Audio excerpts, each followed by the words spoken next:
podcast is never intended as legal advice. Each podcast is a brainstorm of ideas and potential solutions. Consult an attorney for your legal questions. Thank you. Hello, Miss J. Welcome to Graceful Effect. And what topic are you covering today to help our viewers? Today's topic is tips on renting an apartment. I have owned homes for over 40 plus years, but at this stage in my life, I decided I wanted to rent. I didn't want any more responsibility for a home where appliances may need to be replaced. I wanted to have extra money to travel, to see the world. So that's why I decided to rent an apartment. You will notice in the Phoenix area there are construction of apartments, even homes for rent. It's all over. Vacant lots are now being replaced with apartments and homes. Some are multi-level and homes are of various sizes. So you have many to choose from.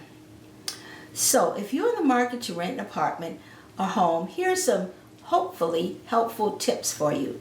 Number one, make a copy of the lease to take with you and read it thoroughly. Make notes to ask questions of matters that are not understandable or that don't make sense to you. Visit the location during the day and at night to see if there are any issues which you may find uncomfortable, especially in common areas such as pools and spas, golf courses, basketball courts, and so forth. Talk with the residents to see if they have any problems or if they like being a renter. Once you make a decision to rent, conduct an inspection of the apartment to see if there are any damages for which you will be held responsible when you move out. Ask for the operating manuals that go with each appliances so that you know how to operate them according to their instructions. See if there are any updated facilities such as ports for charging electric cars or if they use solar. Then do your due diligence by checking with the local police departments to see if there are any reports of crimes in the complex and or in the surrounding areas. It would be wise to also check with the sex offender website to see if there are any sexual predators in the area. The Better Business Bureau is a source of any unresolved matters pertaining to the company who owns and operates the complex. Social media shows if there are any complaints by residents or former residents, so you might want to check there. If there are any, make sure that you get the reaction of the front office to see how these complaints were resolved satisfactorily. Since you will be living in close proximity to others, introduce yourself after you've lived there in a complex for a while, not initially. Observe their behaviors to see if they're anything that will cause you to be uncomfortable. Many people have lifestyles of which you do not approve, and so determine a plan of action to address any objectionable or unacceptable behaviors. First, see what's written in the lease and give the front office staff an opportunity to address matters if they persist. You may want to document the actions that occurred. Another choice will be to write a letter to the parties involved. Let them know in writing what is the problem and how it can be resolved. This is a way of giving them a chance to know that there are boundaries, such as they're not to enter your garage area, and they're definitely not to enter your home without permission. And both of these things have happened to me, and I had to put this in writing to let this person know that this was not acceptable. This should be to their advantage and your advantage because it gives you a chance to address the matter satisfactorily. When you have work done on your unit, you may be asked to sign a release of liability form.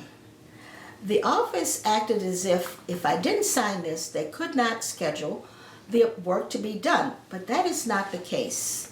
I made a major mistake when I signed this because I didn't have a recourse to say that something happened that has affected my health, because I was told that I signed a release. So be sure not to do that in the future. I've learned the hard way, and I want to share it with you so you can take advantage of it. When it's time to sign or renew your lease, after you've been there a year, you can negotiate to have some type of improvements to your apartment, such as carpet cleaning, the interior painted, ceiling fans and lights, and so forth. It would be wise to establish a working relationship with the staff and the front office so you can learn how to get things done faster. Usually you register them online and let them know that you appreciate what's done. If you like the apartments, you can always move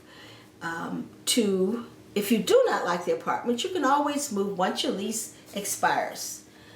The other choice would be to live in a senior complex, which has advantages. You may have available to you people of your own age who may want to play board games or get together with book clubs and all kinds of sports you can do. And they're of your same age, so you don't have to feel overwhelmed by younger people. In either case, I recommend you take time to make a decision as to where you choose to rent. Thank you for viewing this podcast, and I hope that it was helpful. Thank you, Miss J. Welcome to Graceful Effect.